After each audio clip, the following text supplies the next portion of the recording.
I wrote an entire romance book about my high school crush, and she ended up reading it. That's not clickbait. I actually have her reaction. I'll share it with you later. My name's Cameron. I spend my free time writing books super fast. Typically, I write something in general fiction or light horror or light sci-fi, but this week I decided to do something different, and I wrote a romance story. When I write these books, I follow a 3-step process. The first step is to come up with an idea. And that was easy. I was going to write a romance book about my high school crush. Done. Step 2 in my process is to write an outline. So I went into the forest to the outline outpost to get that done. As we travel to the outpost, don't forget to like this video and subscribe to the channel. Monday, Cameron here in the outline outpost. Let's outline this new romance book. Our outline should hit all the main key points of conflict and resolution in this entire story. We're basically trying to tell the story in the simplest way that we can. We're outlining the entire story here, so there's going to be spoilers. If you do not want the spoilers for this book because you want to read or listen to it, go ahead and skip until we're out of the outline here. So to start the story, we need 2 characters. They're going to make the main couple for the story. So for now, we're just going to call them boy and girl. First, we need to introduce them to the reader so that the reader has some kind of idea of the story and what they can expect right off the bat. So, first point is going to be intro, boy and girl. Now we need to figure out how they meet. Luckily for me, this is based on a true story, so that part's kind of already written. Girl surprises boy on the first day of school. That actually isn't how they met though.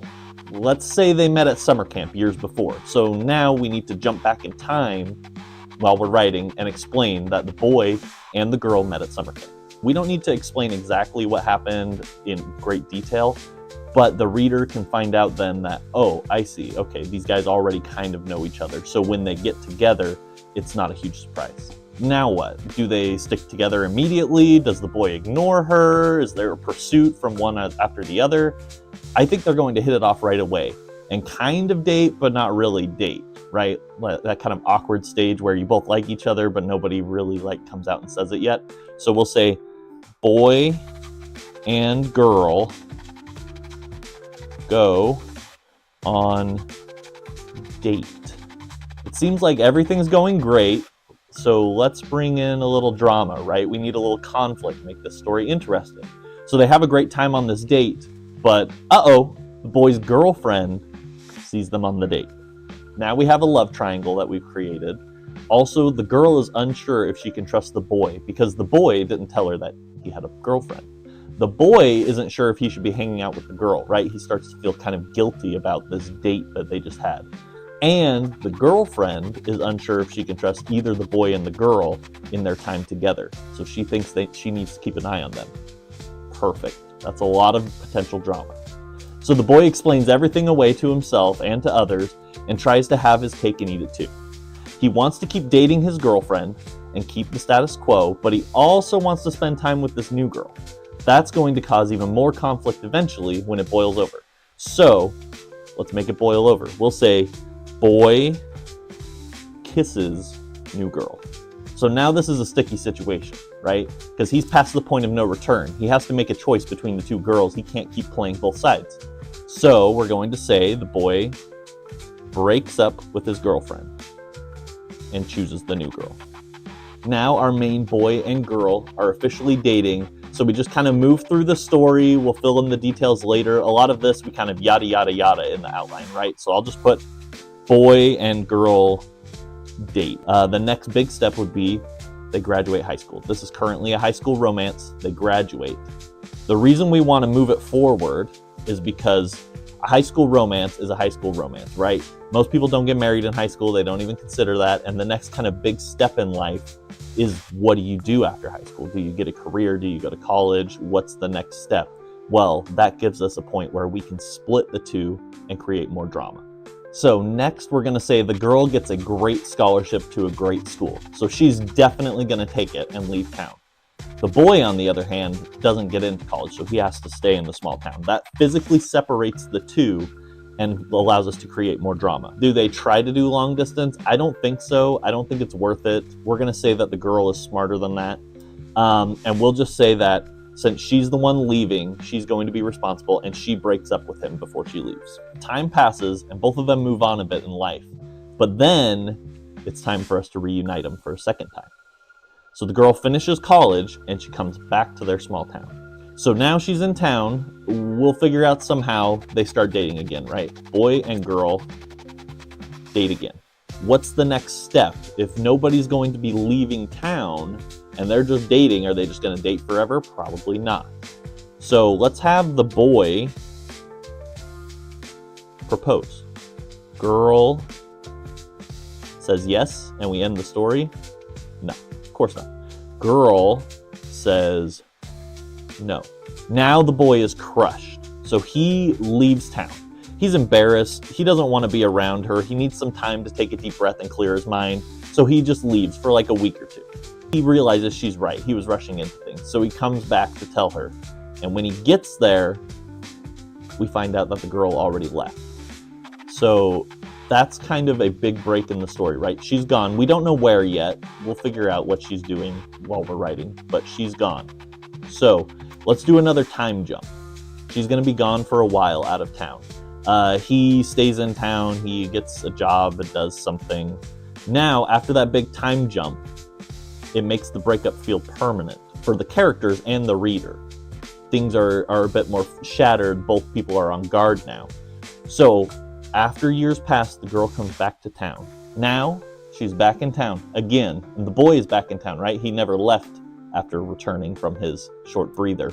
So what do? Well, we reunite them again, timidly, right? They're both timid. Neither one wants to hurt the other one. Neither one wants to be hurt again. But there's this attraction, this gravity between them that just keeps pulling them together. So we're going to say boy and girl reunite. Then some more time passes.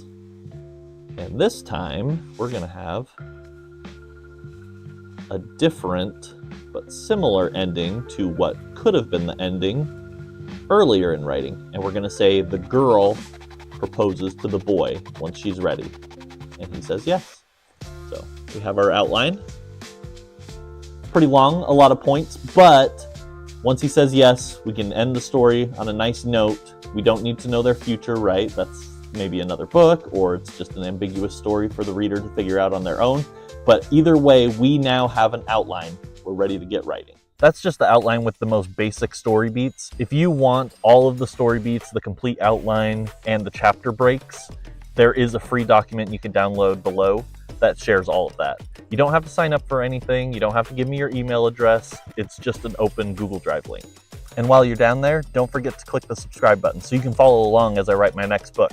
I write them super fast, so there's lots more videos on the way. But before I move on to my next book, I had to write this one. So on Tuesday, I started putting pen to paper, or finger to keyboard. Tuesday Cameron here, just finished writing for the day. We have about 5,100 words in the manuscript for our first day, which is great. It's coming out really fluid, really quick. The story kind of makes sense to me. This is an easy one so far to write. There's this running theme of right place, right time. Now that I've identified that very clearly, I want to make sure that I sow those seeds throughout the book as I'm writing so that that theme becomes very present and poignant to the reader as they go through the journey with this couple. Wednesday Cameron here.